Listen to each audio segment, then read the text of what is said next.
Okay. So problem 9.1, it says consider the sinusoidal voltage. You get this function, 40 cosine 100 pi t plus 60 degrees. So our first question is asking, what is the maximum amplitude of the voltage? So we know that our amplitude is going to be whatever constant up front, but why do we know this? We know this because our cosine can fluctuate between -1 and 1. So the greater value here would be if our cosine would be 1. So our max amp is equal to 40 volts, right? Okay. Our frequency, correct?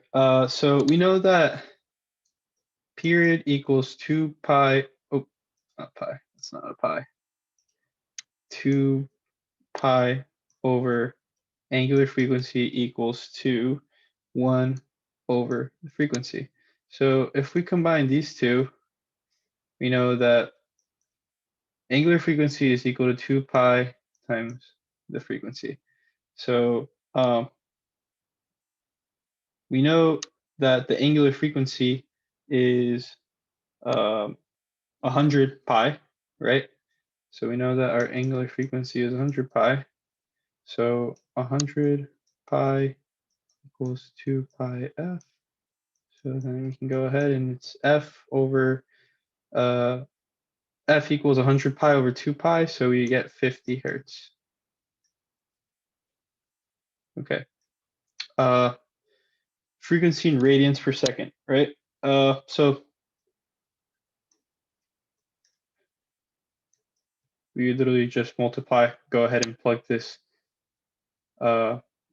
this frequency and plug it into this formula right here. So 2 pi times 50 is 100 pi, which if we grab our calculator and plug this in, we'd get 100 pi, it's 314, oops,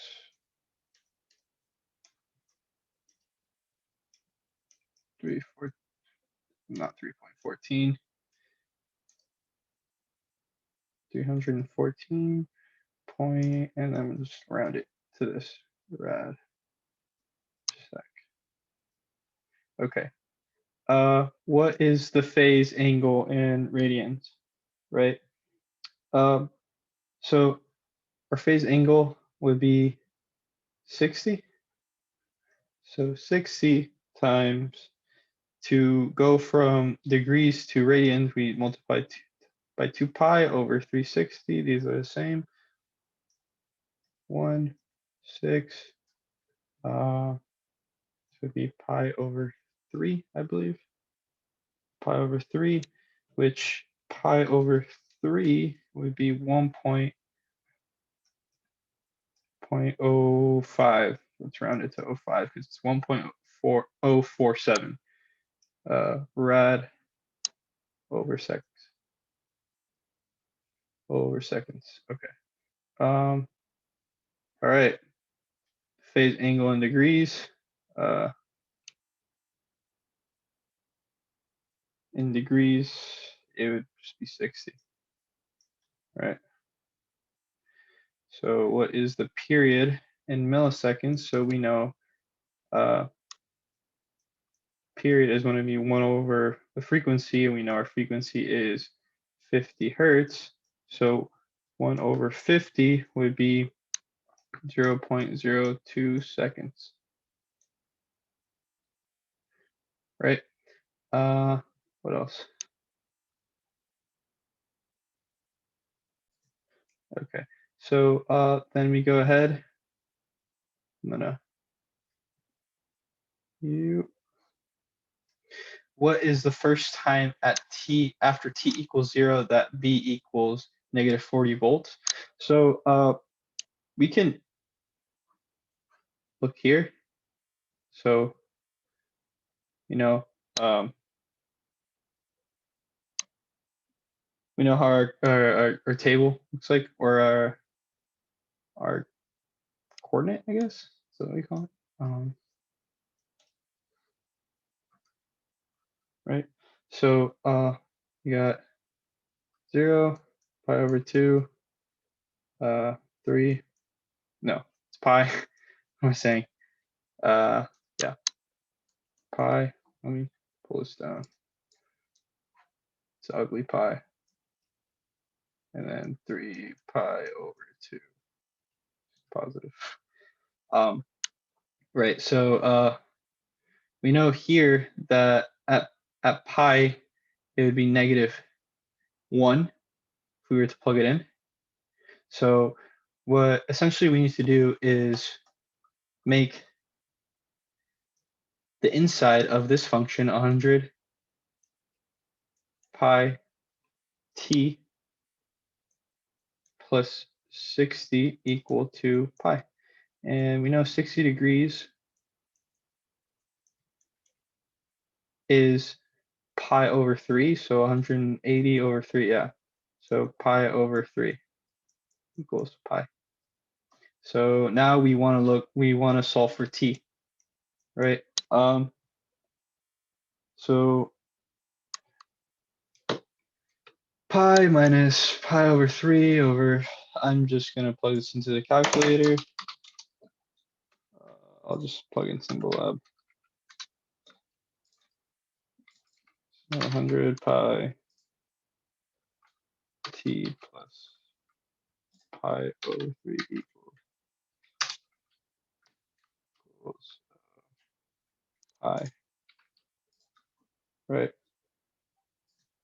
So it'd be 1 over 150 seconds. I do not know what that is exactly, but let's see, 1 over 150. So it's going to be 0.0067 seconds. Okay. What else are we missing? All right. So I guess our next question would be the sinusoidal function is shifted 10 over 3 milliseconds, right? It's getting a little messy now, but okay. So our function looks like this: 40 cosine 100 pi t plus 60, right? And so if we shift this 10 over 3 milliseconds to the right along the time axis, then our function would change this way. So we could say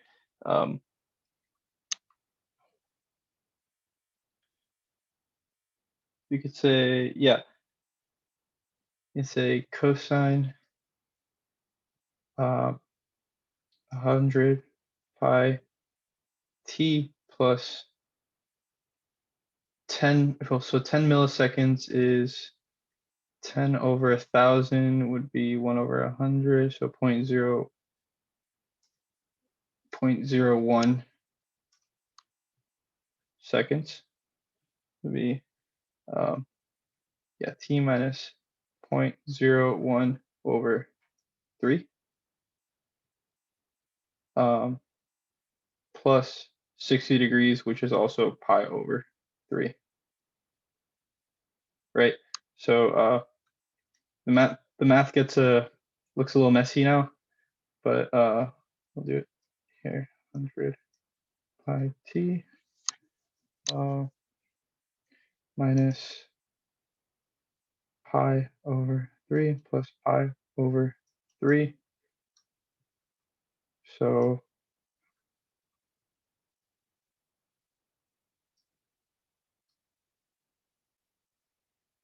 this would be the function if we shifted 10 over 3 milliseconds to the right.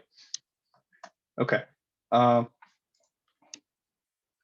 So now we go ahead and we're gonna bring this question down to the bottom and we solve for that. Okay. So it says, what is the minimum number of milliseconds that the function must be shifted to the left if the expression for Vt is 40 sine 100 pi t, right? So I'm gonna look here, 0 pi over 2 pi 3 pi over 2.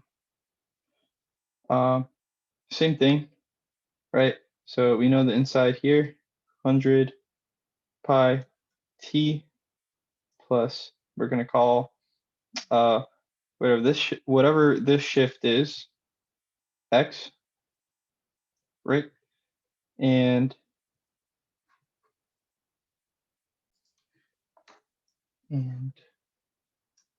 100 pi t plus x plus pi over 3 is going to be equal to 100 pi t plus 3 pi over 2, which is 270, which is going to be the shift from cosine to sine.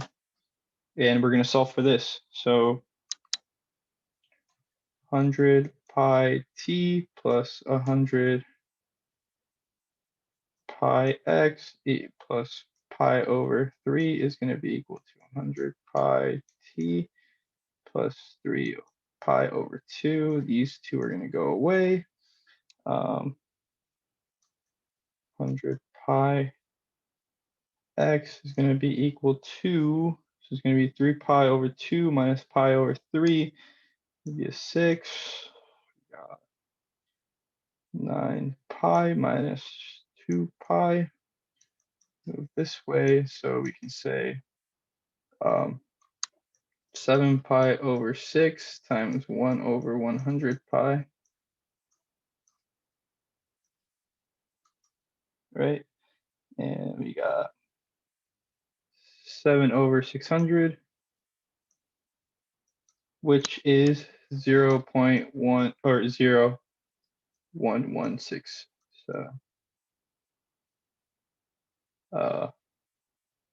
seconds. So yeah, and this would be our conclusion for 9.1.